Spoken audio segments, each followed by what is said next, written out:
Good morning to all of you. Welcome back प्यारे बच्चों। आज मैं class 5th Hindi first Rachna Prasoon इसका लेसन 3 शब्द विचार पढ़ाने जा रही हूँ। तो देखो बच्चों, सबसे पहले हम जानेंगे कि शब्द क्या हैं। ठीक है, तो देखिए शब्दों के भेद। अभी तक हमने सब जाना कि शब्द क्या हैं और शब्द कैसे बनते हैं। अब हम जानेंगे शब्दों के भेद। तो हिंदी में 4 अलग अलग आधारों पर शब्दों के भेद बताए गए हैं। तो ये आधार हैं, नंबर 1 अर्थ के आधार पर, नंबर 2 रचना के आधार पर, नंबर 3 स्रोत के आधार पर और नंबर 4 व्याकरणिक प्रयोग के आधार पर। तो बच्चों, सबसे पहले रचना के आधार पर शब्द भेद। बनावट के आधार पर शब्दों के 3 भेद होते हैं, मूल शब्द या ऋण शब्द, यौगिक शब्द और योगारूढ़। अब सबसे पहले हम जानेंगे यौगिक शब्द क्या होते हैं। तो यौगिक शब्द जो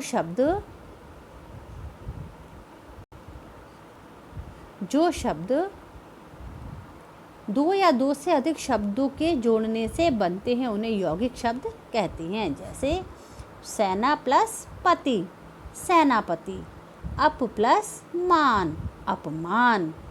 अब हम जानेंगे स्रोत या उत्पत्ति के आधार पर शब्दों के भेद। हिंदी भाषा में उत्पत्ति के आधार पर शब्दों के 4 भेद होते हैं, तत्सम, तद्भव, देशज, विदेशी शब्द। ठीक है, अब सबसे पहले हम जानेंगे तत्सम शब्द क्या होते हैं। तो बच्चों, संस्कृत भाषा में जो शब्द हिंदी भाषा के में बिना किसी बदलाव के ज्यों के त्यों ही प्रयोग किए जाते हैं, उन्हें तत्सम शब्द कहते हैं। जैसे जिह्वा, दुग्ध, पक्षी, घट, सूर्य, चंद्रमा। अब जानेंगे हम तद्भव शब्द। संस्कृत भाषा में जो शब्द थोड़े बदलाव के साथ हिंदी में प्रयोग किए जाते हैं, उन्हें तद्भव शब्द कहते हैं। नेक्स्ट, देशज शब्द। जो शब्द देश के विभिन्न भागों में प्रचलित आम बोलचाल की भाषा से हिंदी में आते हैं, उन्हें देशज शब्द कहते हैं। जैसे खिड़की, चुन्नी, लोटा, खटिया आदि। नेक्स्ट, विदेशी शब्द। विदेशी भाषाओं के जो शब्द हिंदी में प्रयोग किए जाने लगे हैं, उन्हें विदेशी शब्द कहते हैं। तो बच्चों, अब हम जानेंगे विकारी शब्द किन्हें कहते हैं। तो नंबर 1 विकारी शब्द, जिन शब्दों में लिंग, वचन, कारक आदि के कारण विकार आ जाता है, उन्हें विकारी शब्द कहते हैं। विकारी शब्द 4 प्रकार के होते हैं, संज्ञा, सर्वनाम, विशेषण और क्रिया। अब हम जानेंगे अविकारी शब्द। जिन शब्दों में लिंग, वचन, कारक आदि के कारण कोई परिवर्तन नहीं होता, वे अविकारी शब्द कहलाते हैं। अविकारी शब्दों को अव्यय भी कहते हैं। बच्चों याद रखिएगा कि अविकारी शब्दों को अव्यय भी कहते हैं। अविकारी शब्द 4 प्रकार के होते हैं, क्रिया विशेषण, संबंध बोधक, समुच्चय बोधक और विस्मय आदि बोधक। अब कुछ बातें जो आपको याद रखनी है। वर्णों का सार्थक मेल शब्द कहलाता है। अर्थ के आधार पर शब्दों के 4 भेद होते हैं, एकार्थ, अनेकार्थक, समानार्थक और विपरीतार्थक। रचना के आधार पर शब्दों के 3 भेद होते हैं, ऋण, यौगिक और योगारूढ़। स्रोत के आधार पर शब्दों के 4 भेद होते हैं, तत्सम, तद्भव, देशज और विदेशी। बच्चों, आज हमने लेसन 3 कंप्लीट कर लिया। अब मैं आपको इसकी एक्सरसाइज कराने जा रही हूँ। तो देखिए, पहला, निम्न प्रश्नों के उत्तर दीजिए। पहला है, शब्दों के वर्गीकरण के कितने आधार होते हैं। तो आंसर होगा 4। 2 सार्थक और 2 निरर्थक शब्द लिखिए। तो बोतल, पानी सार्थक शब्द हैं और भोजन और बानी निरर्थक शब्द हैं।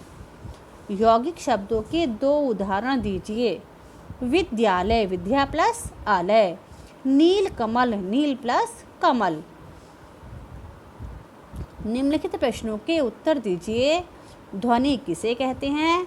तो ध्वनि वर्णों के मेल से बने सार्थक समूह को शब्द कहते हैं। ठीक है, सॉरी, शब्द किसे कहते हैं? तो ध्वनियों के मेल से बने सार्थक समूह को शब्द कहते हैं। शब्दों के वर्गीकरण के कितने और कौन कौन से आधार हैं? तो जैसे कि मैंने अभी बताया कि शब्दों के वर्गीकरण के आधार पर 4 भाग हैं। उत्पत्ति के, रचना के आधार पर, प्रयोग और अर्थ के आधार पर। नेक्स्ट, देशज शब्द किसे कहते हैं? 4 उदाहरण दीजिए। तो इसमें हमें 4 एग्जाम्पल देने हैं। देशज शब्द उन्हें कहते हैं जो देश में बोली जाने वाली विभिन्न भाषाओं अथवा बोलियों से हिंदी भाषा में आए हों, जैसे लकड़ी, पैसा, रोटी, सड़क। क्वेश्चन नंबर 4, अर्थ के आधार पर शब्दों के कितने भेद होते हैं? तो अर्थ के आधार पर शब्दों के 2 भेद होते हैं, सार्थक और निरर्थक। क्वेश्चन नंबर 3, उचित शब्दों द्वारा रिक्त स्थान की पूर्ति कीजिए। तो पहला है, वर्णों के सार्थक समूह को शब्द कहते हैं। हिंदी भाषा में शब्दों को 4 आधारों पर वर्गीकृत किया गया है। उत्पत्ति के आधार पर सूर्य तत्सम शब्द है और रचना के आधार पर शब्द 3 प्रकार के होते हैं। क्वेश्चन नंबर 4, यहाँ पर आपको कुछ हेल्पिंग वर्ड दिए गए हैं। इसमें से आपको तत्सम, तद्भव, देशज और विदेशी शब्द छांटने हैं। तो देखिए, तत्सम में आ जाएगा दिवस, सूर्य, अग्नि। तद्भव सांप, कान, घर। देशज पैसा, रोटी, गाड़ी। लास्ट विदेशी कॉलेज, स्टेशन और चाय। नेक्स्ट पेज, यहाँ पर आपको दिए गए शब्दों को यौगिक शब्द बनाइए। तो इसमें आपको यौगिक शब्द बनाने हैं, इनको प्लस करके लिखना है। तो पहला है रसोई प्लस घर, रसोई घर। रेल प्लस गाड़ी, रेलगाड़ी। पुस्तक प्लस आलय, पुस्तकालय। मेघ प्लस आलय, मेघालय। मांस प्लस आलय, मांसालय। मांस प्लस हारी, मांसाहारी। और जल प्लस चर, जलचर। नेक्स्ट, बहुविकल्पीय प्रश्न। सही उत्तर के सामने सही का निशान लगाइए। तो वर्णों के मेल से बने सार्थक समूह को शब्द कहते हैं। संस्कृत के वे शब्द जो अपने मूल रूप में हिंदी में प्रयुक्त किए जाते हैं उन्हें तत्सम कहते हैं। नील कमल शब्द है यौगिक और वाक्य में प्रयुक्त होने पर शब्द कहलाते हैं पद। तो बच्चों, नेक्स्ट है रचनात्मक गतिविधियाँ। ठीक है, तो इन्हें आप अपने क्वेश्चन है आपका, आप सामान्य बातचीत में जिन शब्दों का प्रयोग करते हैं उन पर ध्यान दीजिए। उन शब्दों में से तत्सम, तद्भव, देशज और विदेशी शब्दों के आधार पर सूचियाँ बनाइए। तो बच्चों, आपको यहाँ पर 4 सूचियाँ बनानी है, तत्सम, तद्भव, देशज और विदेशी, और उसमें आपको लिखने हैं 4 शब्द। ये आपका ये आपका वर्क है जो आपको अपना कॉपी में करना है। ठीक है, यहाँ मैं अपना वीडियो समाप्त करती हूँ। मिलती है नेक्स्ट वीडियो में, तब तक अपना ध्यान रखिए। Thank you so much.